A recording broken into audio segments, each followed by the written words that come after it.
Seniors कहते थे अरे 30 मार्क खानी होते हैं जो फर्स्ट अटेम्प्ट में तीनों भी स्टेजेस में सीए बन जाते हैं, क्योंकि जैसा आप सोचते हो वैसा ही होता है। ऑफ ट्रैक ले जाने वाले बहुत सारे लोग होते हैं। एक पूरा साल, I am not exaggerating, 1 year ऐसा था कि घर के मेंबर्स को भी मैंने नहीं देखा हो। बट मैं एक चीज कह लेती हूँ, अगर आप क्लियर नहीं हुए ना, जितने कॉल्स आपको बर्थडे के दिन नहीं आए उतने रिजल्ट के दिन पक्का आने वाले हैं।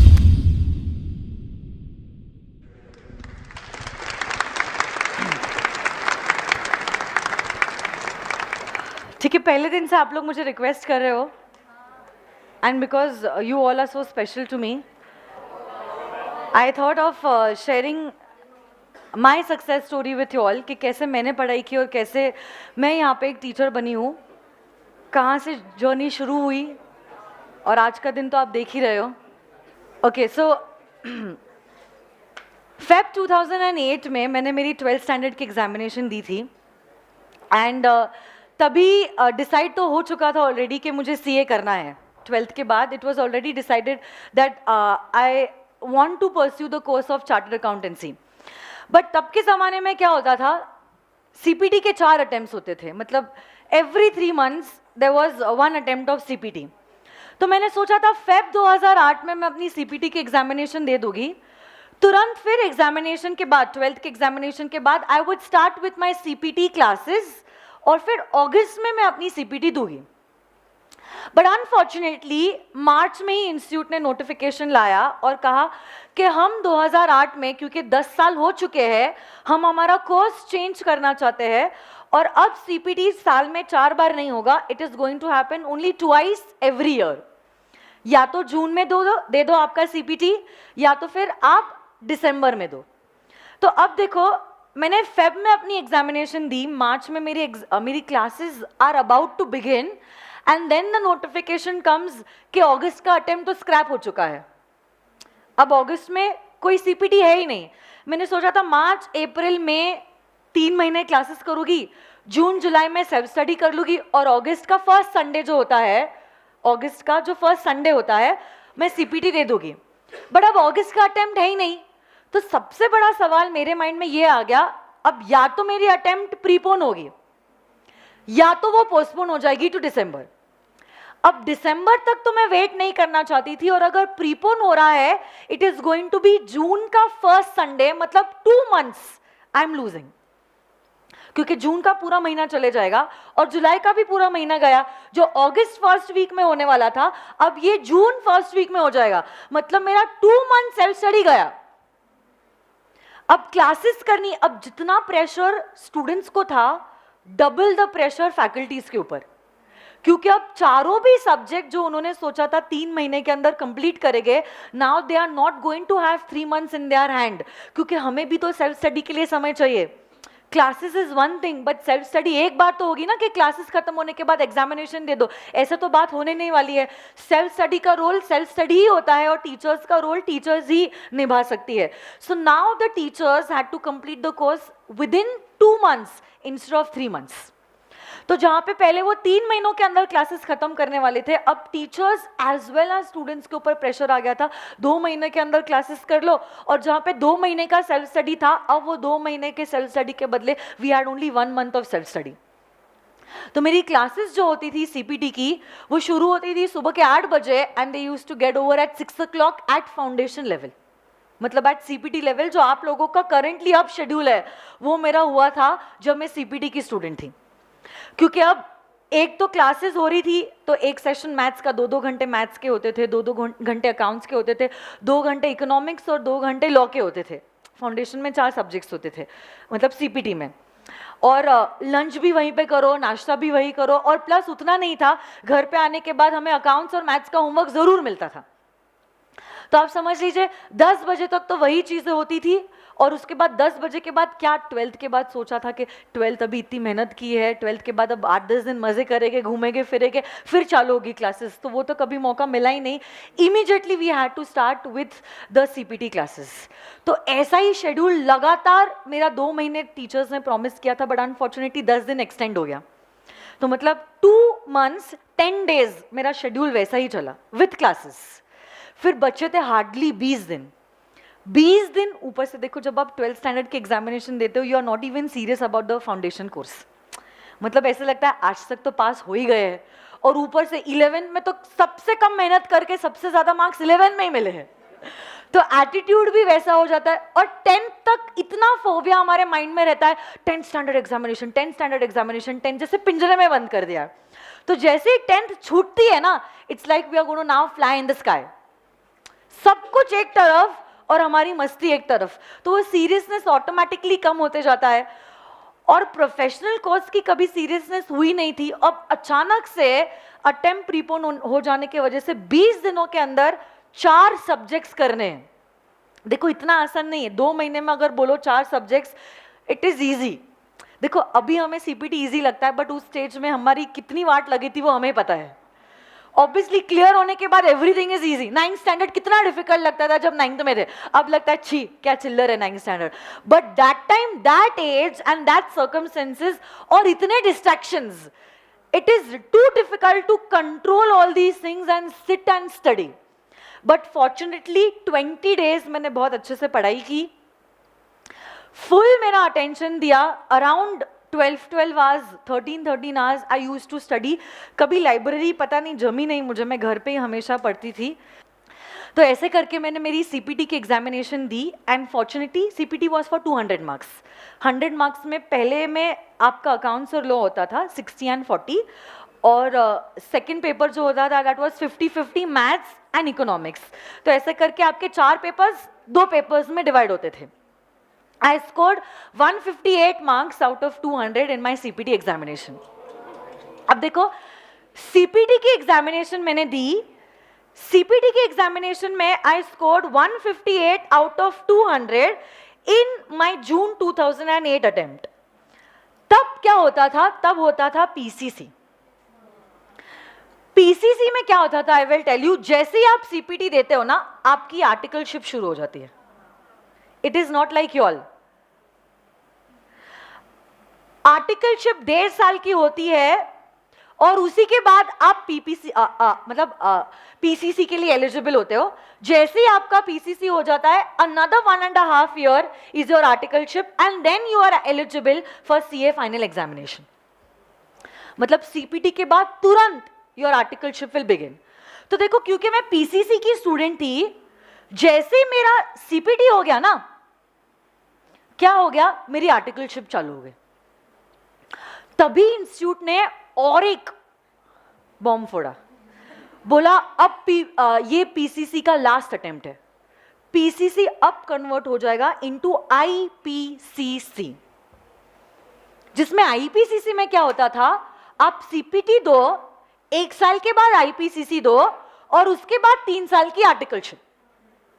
बट जो बच्चा ओल्ड कोर्स का है ना, मतलब मैं ओल्ड कोर्स की हूं, वो अगर चाहे वो न्यू कोर्स के लिए रजिस्टर कर सकता है. मतलब अब पीसीसी का बच्चा आईपीसीसी के लिए रजिस्टर कर सकता है. मतलब आपसे जो 1 साल सीनियर हो गए ना, वो बच्चों को ओल्ड से न्यू कोर्स शिफ्ट करने का मौका मिला होगा. तो वैसे मेरे पास अभी ऑप्शन हो गया कि अगर मैं चाहूँ, what I can do is I can convert from PCC to IPCC. यही 2008 में ये नोटिफिकेशन आया. और अगर मैं पीसीसी टू आईपीसीसी कन्वर्ट करती हूँ, अब मेरा अटेम्प्ट 1.5 साल बाद नहीं, 1 साल बाद ही हो जाएगा, क्योंकि आईपीसीसी आपके सीपीटी के 1 साल बाद है, बट पीसीसी जो था वो 1.5 साल बाद था. बट अब मैंने तो पीसीसी टू आईपीसीसी कन्वर्ट करवा लिया ना. तो पीसीसी टू आईपीसीसी कन्वर्ट करवाने के वजह से मेरे लिए एडवांटेज क्या हो गया?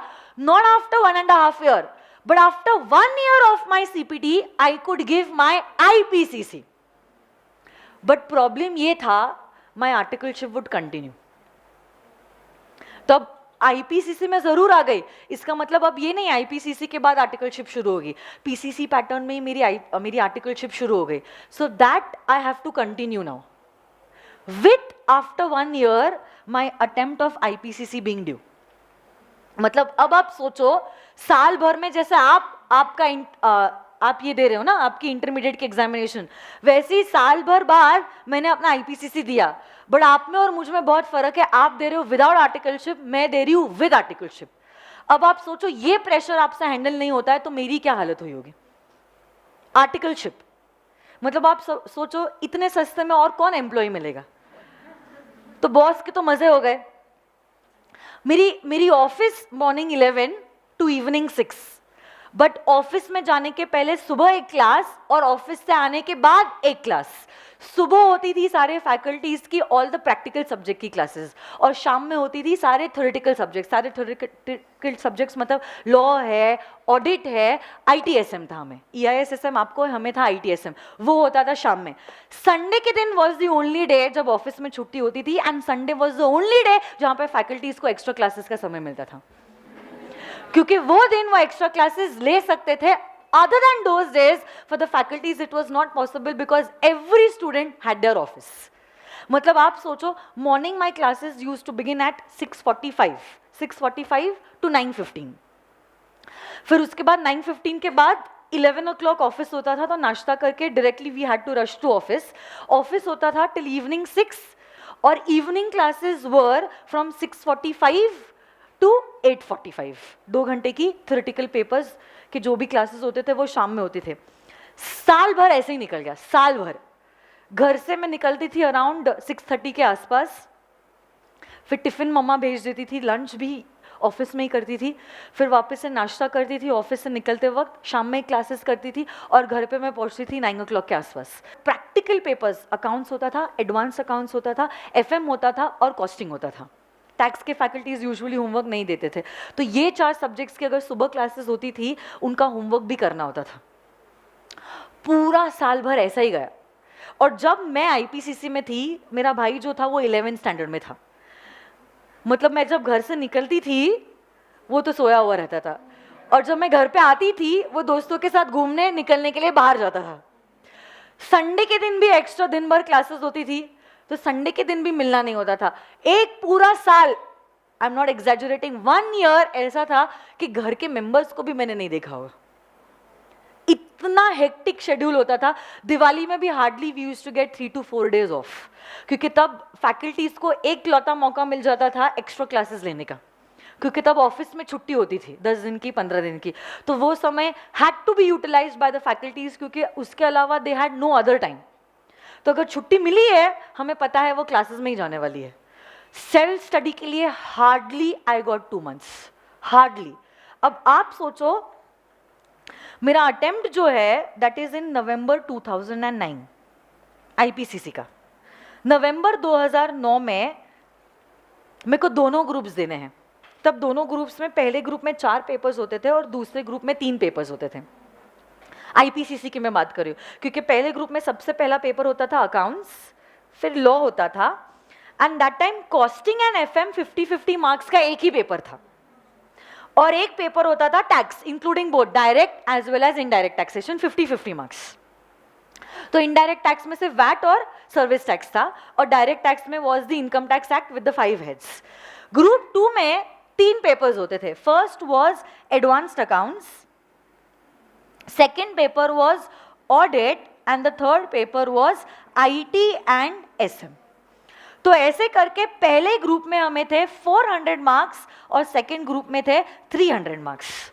पासिंग आपके जैसा ही था, 40-40 marks individual passing and 50% in aggregate. तो if I am giving both the groups, तो अब मुझे क्या लाना है, 200 एंड 150, मतलब 350 आउट ऑफ 700। इंडिविजुअली जितना आपको जो सब्जेक्ट में स्कोर करना है आप कर सकते हो, कोई प्रॉब्लम नहीं है। But yes, every paper minimum has to have 40 marks. So I gave my IPCC attempt in November 2009, and fortunately I cleared both the groups with good marks. In group 1 I scored 231, and in group 2 I scored 200 marks out of 300, which makes it to 431 marks out of 700. ये तीनों भी paper में मुझे एग्जामिशन था, एक में 69, एक में 65 और एक में 66। और यहाँ पे ग्रुप 1 में I had 79 marks in accounts and I had 60 marks in law. हाँ, ये दोनों पेपर्स में कुछ कम मार्क्स मिले थे। Tax was my weakest subject. देखो, every student has their own strength and weaknesses. For me I had phobia of tax, और irony की बात ये है, my father is a practicing chartered accountant, gold medalist, 25 into direct tax years practice. जो जिस field में वो master है, अनफॉर्चुनेटली वही आयरनी की बात ये है, my weakest subject was this subject of direct tax. मेरा फोबिया टैक्स से हमेशा से रहा है. फाइनल में भी टैक्स में ही मेरे को सबसे कम मार्क्स मिले हैं विथ 40 मार्क्स. देखो, ना ज्यादा पढ़ाई की है ना कम पढ़ाई की है, exact 40 marks I scored in tax. ना ज्यादा ना कम पढ़ाई, एग्जैक्ट 40 मार्क्स. हाँ, वो सबसे लोएस्ट मार्क्स था पूरे लाइफ में, 40 मार्क्स. बट ठीक है, हु केयर्स, आई पास. पास हो गए, बस हो गया. Accounts was my strongest paper. तो इसलिए मुझे ग्रुप 1 में भी 79 मिले थे, और एडवांस्ड अकाउंट्स में भी I scored 69 in advanced accounts. और ग्रुप 1 का जो आपका अकाउंट्स पेपर था ना, उसमें मुझे 79 मिले थे. तो वैसे ही हाँ, और कॉस्टिंग और एफएम के पेपर में हमारा कैच था, जिसके वजह से दो costing and FM was my strong paper. I couldn't score much in costing and FM. तो इसके वजह से ग्रुप 1 में अगर आप देखोगे I scored only 231 marks. But ठीक है, I covered up with group 2 because group 2 में मुझे तीनों भी पेपर्स में एग्जामिशन मिला था, और टोटल जो था वो 200 मार्क्स था आउट ऑफ 300. अब देखो, दैट वाज नॉट इट. बाकी के बच्चे जो थे, जो शुरुआत की थी उन्होंने आईपीसीसी से, उनकी आर्टिकलशिप रिजल्ट के बाद शुरू हुई. तो मतलब उनके पास 2-2.5 महीने थे पूरे मजे करने के. मेरे पास ऐसा कुछ नहीं था, क्योंकि मेरे बॉस ने ऑलरेडी, मेरी ऑफिस शुरू हुई और उसके 8 मंथ्स के बाद मुझे छुट्टी दे दी पढ़ाई करने के लिए, स्टडी लीव के लिए, और 15-16 दिन एग्जामिनेशन के लिए. मतलब आप समझ लीजिए 3 दिन की मुझे छुट्टी मिली. 3 दिन के बाद again I had to start with my office again immediately. क्योंकि ऑफिस तो ऐसा नहीं था ना कि रिजल्ट आएगा, अगर एक आधा ग्रुप क्लियर हुआ तो ऑफिस चालू हुआ. मेरा तो ऑफिस तभी से शुरू हो गया था जब मेरा सीपीटी क्लियर हो गया और मैं आईपीसीसी में मतलब एनरोल हो गए. बट क्योंकि पीसीसी टू आईपीसीसी मैंने कन्वर्ट कराया, my articleship is now getting continued. फिर जनवरी में रिजल्ट आया, जनवरी 2010 में रिजल्ट आया. क्योंकि जनवरी 2010 में रिजल्ट आ गया और पॉजिटिव क्लियर आ गया, अब मेरा फाइनल अटेम्प्ट था वो भी 6 मंथ्स प्रीपोन हो गया ना. That was the only reason why I had converted into this particular new scheme. IPCC का आई वॉज नॉट कॉन्फिडेंट कि मैं क्लियर होगी. इसमें एक बात मुझे कहना चाहती हूँ, आर्टिकलशिप मेरी शुरू हुई थी तो already I was meeting my seniors. तो सबसे खराब बात होती है, बड़े लोगों के ग्रुप में कभी नहीं जाना चाहिए. They are filled with negativity. मतलब ये एक चीज मैं आपको बताना चाहती हूँ, क्यों हम लोग हमेशा हम लोग पीछे हट जाते हैं. आर्टिकलशिप शुरू हुई थी तो obviously there were my seniors and they are seniors, क्योंकि मैं तो जूनियर थी. तो मेरे से 1 साल और मेरे से 2 साल, 2 level up there were my seniors. तो वो लोग कहते थे कि पहले अटेम्प्ट में अगर आप सीए बन गए तो आपने क्या सीए बने, मतलब फेल हुए भी अगर आपने सीए नहीं किया तो आपने क्या सीए किया है. मैं वही कह रही हूँ ना, इसीलिए कभी भी बड़े दोस्त होने ही नहीं चाहिए. ये मैंने सीख देख ली है. सीनियर्स कहते थे अरे 30 मार्क खानी होते हैं जो फर्स्ट अटेम्प्ट में तीनों भी स्टेजेस में सीए बन जाते हैं. फर्स्ट अटेम्प्ट में तीनों भी स्टेजेस पे सीए बनना is only 1% of that crowd. देखो, जरूर रिजल्ट आता होगा 10%, बट वो 10% कुछ सीपीटी में फेल हुए, कुछ आईपीसीसी में फेल हुए, कुछ फाइनल के 2 अटेम्प्ट, तीसरे अटेम्प्ट, मतलब 30 मार्क खान आपको होना पड़ेगा अगर आपको तीनों भी स्टेजेस में फर्स्ट अटेम्प्ट में क्लियर करना है. This is nothing but this is share negativity. और फिर क्या हो जाता है, ज्यादा तो हमें कुछ पता नहीं है, जो वो कहते हैं हमें लगता है भाई भगवान है, आप अगर पास हुए, आप अगर एक्सपीरियंस्ड हो तो आप सही कहते होगे. तो क्या हो जाता है, नेगेटिविटी हो जाती है, and then we start feeling that we are substandard as compare to others. तब ऐसा हो जाता है, जरूर हम में काबिलियत है बट फिर भी हम नीचे गिरते हैं. क्यों? क्योंकि हम खुद का हुनर जो है अब हम उसको सप्रेस करना चालू कर देते. हमें लगता है ये तो पॉसिबल है ही नहीं, हम गिरने ही वाले हैं. और ये तो ऑब्वियस है, हर कोई गिरता है तो गिरने में कोई प्रॉब्लम ही नहीं है. बट देखो, fortunately for me my parents always motivated मी.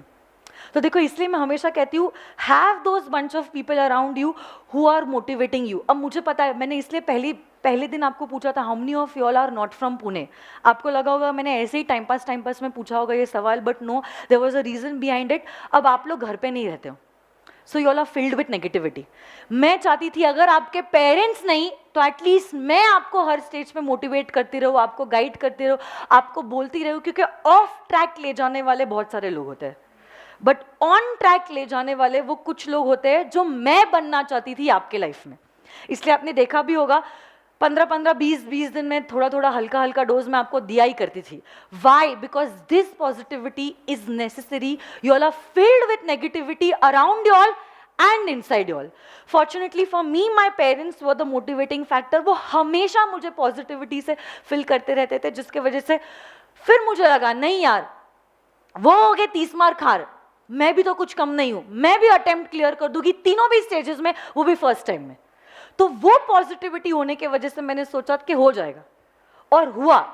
उसी एटीट्यूड की वजह से अगर मैं सोचती ना मैं सब स्टैंडर्ड हूं, शायद से मैं सब स्टैंडर्ड ही रह जाती, क्योंकि जैसा आप सोचते हो वैसा ही होता है।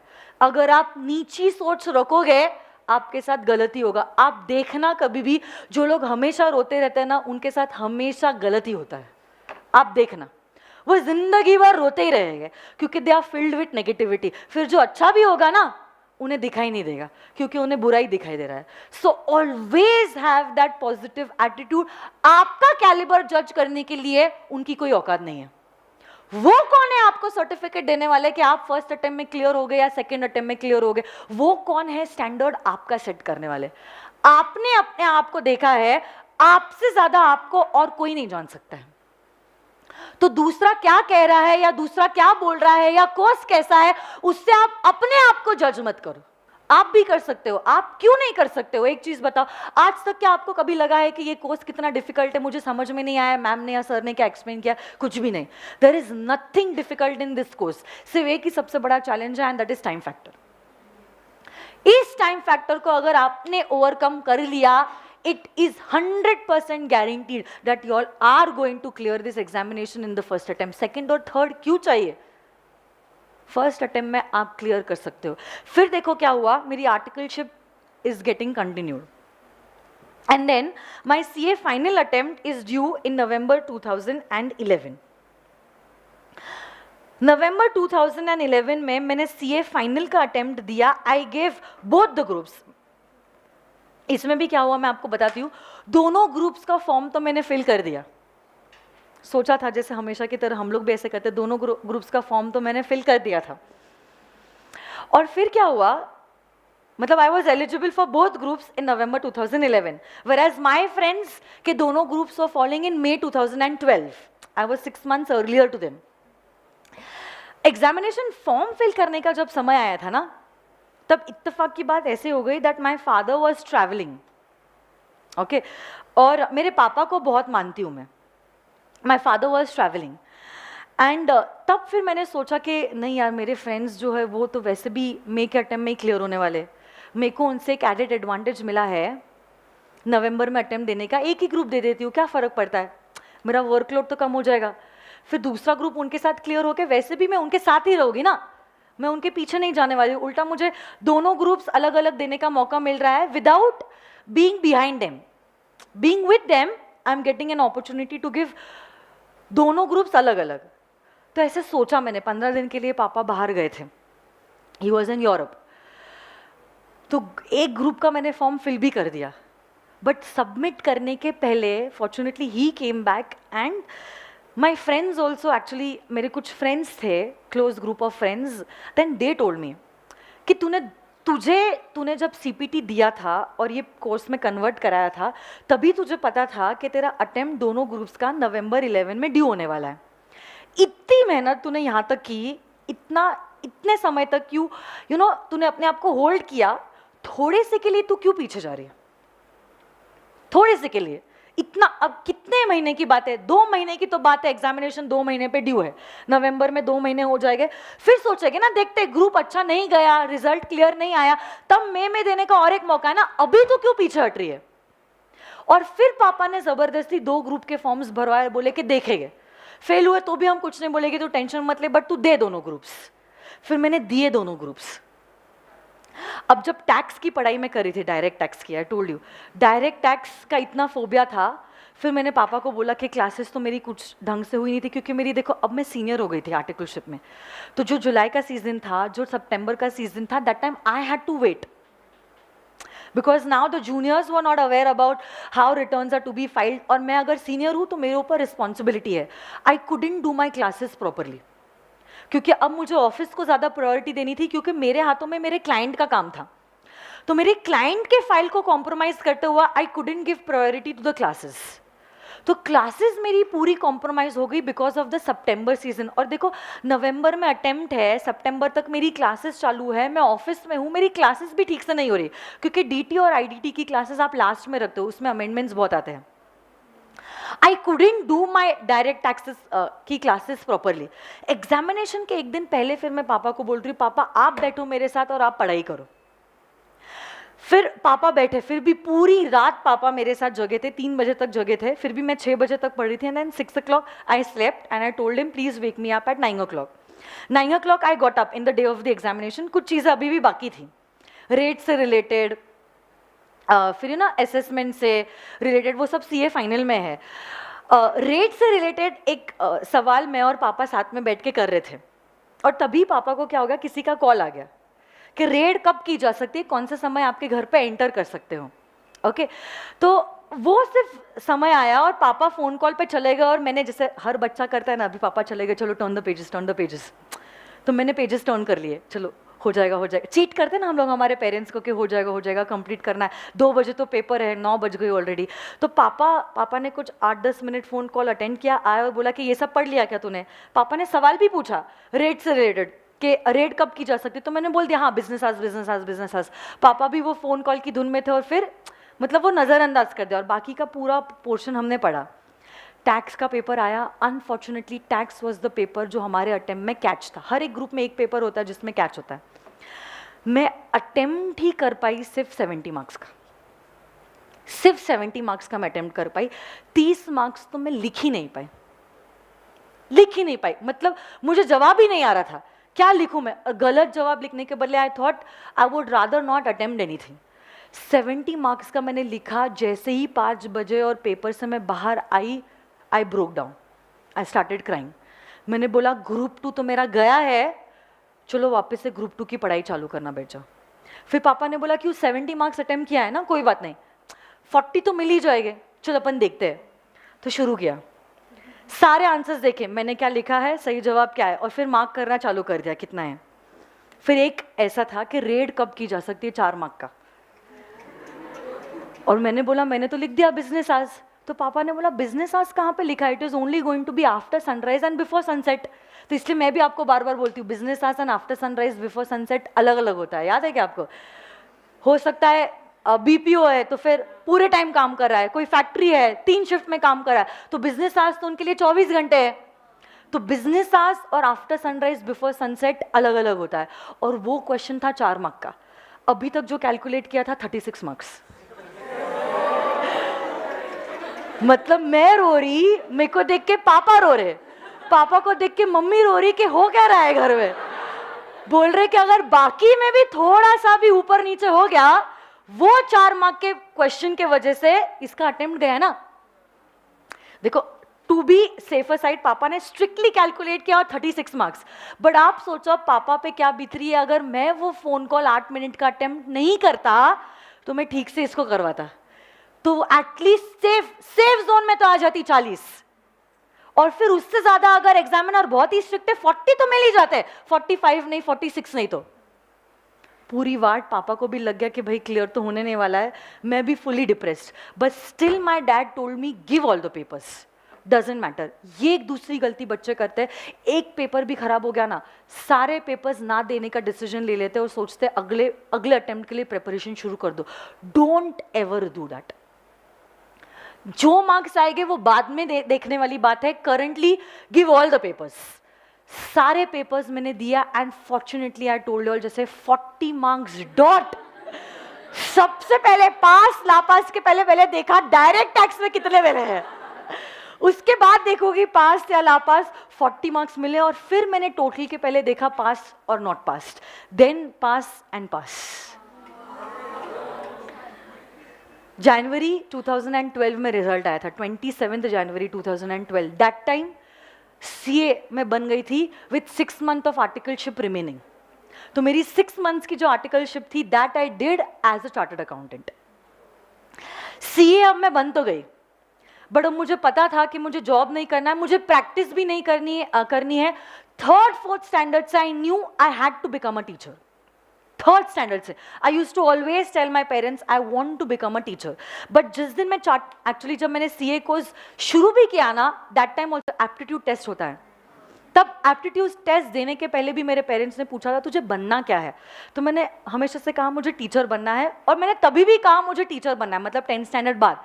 पापा ने क्या सोचा था, बच्ची है, हर थर्ड स्टैंडर्ड फोर्थ स्टैंडर्ड का बच्चा सोचता है टीचर बनना है, तो ये भी हाँ टीचर बनना है। क्योंकि तब हमारे लिए हमारे रोल मॉडल्स आर टीचर्स, क्योंकि उन्हीं से हम लोग हर रोज मिलते हैं, उन्हीं से रूबरू होते हैं, वही हमारे साथ दिन भर रहते हैं, तो we automatically get inspired and motivated by them. तो पापा को लगता था क्या टीचर बनना है, बोल रही है, बच्ची है, बन जाएगी, ठीक है, चेंज हो जाएंगे प्लान्स।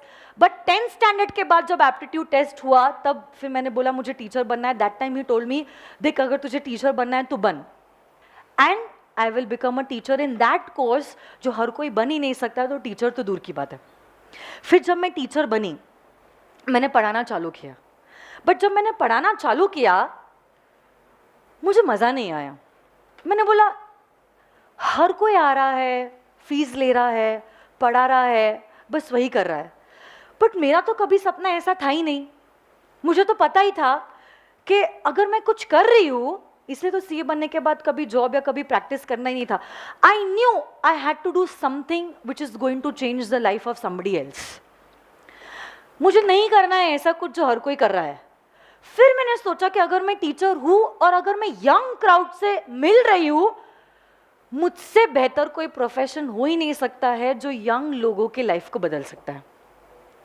तब से फिर 1 साल बाद मैंने शुरू किया with all these colourful notes, with all these charts, with all these memory techniques, with all these question banks, everything that I am providing with you all. तब से मैंने शुरुआत किया था, और उस दिन से लेकर आज तक मैंने हमेशा सोचा है कि मेरी फीस, चाहे पता नहीं इंडिया में या पुणे में, चाहे दूसरी कोई भी फैकल्टी की कितनी भी फीस क्यों ना हो, I have to keep the lowest fees. मुझे पैसों से कोई लेना देना नहीं है। मेरी फादर भी, he belong to a well to do family, he had all the riches, and my husband also fortunately he has all the riches. मुझे पैसों से कोई लेना देना नहीं है। I knew I had to do something. Emotionally this thing was biting me, कि अगर मैं टीचर हूँ, अगर मैं यंग क्राउड से मिली हुई हूँ, तो फिर मुझे ऐसा कुछ करना है मेरे स्टूडेंट्स के लाइफ में that I could change their lives. मुझे मालूम है नेगेटिविटी, और पुणे जैसे शहर में देयर आर 100 थिंग्स जहाँ पे बच्चा बिगड़ सकता है। एवरीथिंग यू ऑल हैव, चाहे आपको ड्रिंक करना है, स्मोक करना है, पब्स में जाना है, हर कोई चीज है आपके पास बिगड़ने के लिए। और आपके पेरेंट्स हैं नहीं, आपके पास पूरा फ्रीडम है। तो मुझे मालूम है कि अगर थोड़ा सा भी ध्यान नहीं दिया, बच्चा गलत ट्रैक पे जा सकता है, और वापस से फिर अगर वो अय्याशी लग गई, वो आराम की बात हो गई, तब ऐसे केस में वो वापस से ऑन ट्रैक नहीं आ सकता है। तो तब मैंने सोचा yes I have to do something, मतलब मेरी मेहनत ऐसी होनी चाहिए जिससे किसी की जिंदगी जो है वो बदल जाए। ऐसा इंस्पिरेशन देते जाओ, ऐसा लाइफ में इम्पैक्ट करते जाओ कि हाँ वो लोग भी सोचे कि अगर बनना है तो मैम जैसे बनना है, और बनना है तो अगर सर जैसे बनना है।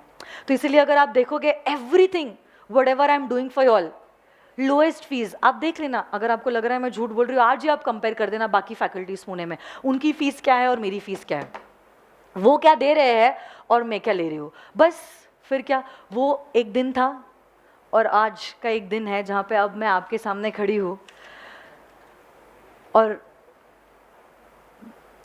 आप देख ही रहे हो पुणे में चाहे रिस्पॉन्स हो या इंडिया में रिस्पॉन्स हो।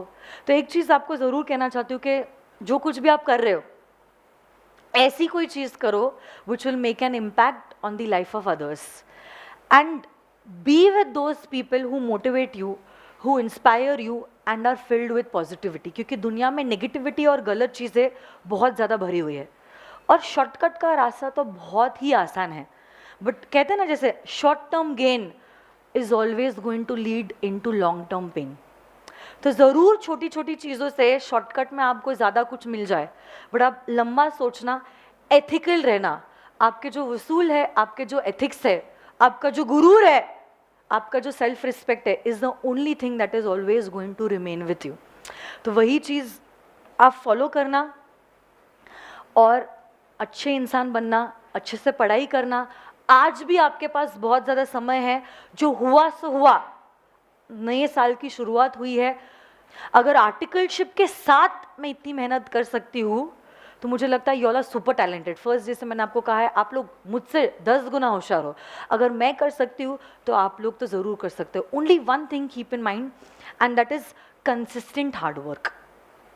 Consistently, if you're working hard for these 6 to 7 months, believe me, ये 6 to 7 months अगर आपने मेहनत कर ली, 3 साल है रे आपको तो आर्टिकलशिप और CA फाइनल के लिए, आपके लाइफ में तो मज़े ही मज़े. पूरी आर्टिकलशिप आप अय्याशी में निकाल सकते हो, मज़े में निकाल सकते हो. जाओ ना फिर हर सैटरडे नाइट, हर संडे आप मज़े करो. आजकल तो फैकल्टी संडेज भी नहीं लेते क्लासेस. फाइनल की लेवल की बात कर रही हूँ मैं. आप लोगों का कैसे 1 साल में करना है, इसलिए फाइनल में nobody takes on Sundays. You all will only have 1 class at a time. Evenings are free for all. हर शाम घूमो, हर सैटरडे नाइट मनाओ, हर संडे आप घूमो, हर संडे 10 बजे 11 बजे उठो. कोई आपको कुछ नहीं कहने वाला है. बट मैं एक चीज़ कह लेती हूँ, अगर आप क्लियर नहीं हुए ना, जितने कॉल्स आपको बर्थडे के दिन नहीं आए उतने रिजल्ट के दिन पक्का आने वाले हैं. उसमें सबसे पहले कॉल तो आपके रिलेटिव्स. ये पक्की गारंटी मैं आपको कहती हूँ, उनसे ज्यादा हरामी कोई नहीं है. आप सोचोगे मैम है क्या बोल रही है, ऐसी भाषा इस्तेमाल करिए, but this is the truth. Friends एक बार आपके साथ दे गए, बट वो इतने हरामी होते हैं, और उसमें अगर उनका बच्चा वही एग्जामिनेशन दिया और क्लियर हुआ है, बस हो गया सत्यानाश. और आजकल तो व्हाट्सएप है, व्हाट्सएप में family groups, we are a family, हम साथ साथ है. कुछ साथ साथ नहीं है, सब लोग अपनी औकात पे आ जाते हैं. तो ये मौका अगर आप दे रहे हो, आप समझ लो आप कह रहे हो आ बैल मुझे मार. अपने हाथों से उनको आपके बारे में और आपके फैमिली के बारे में जज करने के लिए कोई मौका आपको नहीं देना है. अगर आप चीट कर रहे हो तो उनको नहीं कर रहे हो, आप समझ लेना आप खुद को चीट कर रहे हो. जिंदगी में खुद को चीट कभी मत करना. बाकी आप होशियार तो हो ही, आप तो जानते ही हो क्या आपका फ़ायदा है किसमें और किसमें आपका नुकसान है ना. सो बस यही कहना था मुझे. Stay inspired and stay blessed. All the very best. Thank you very much.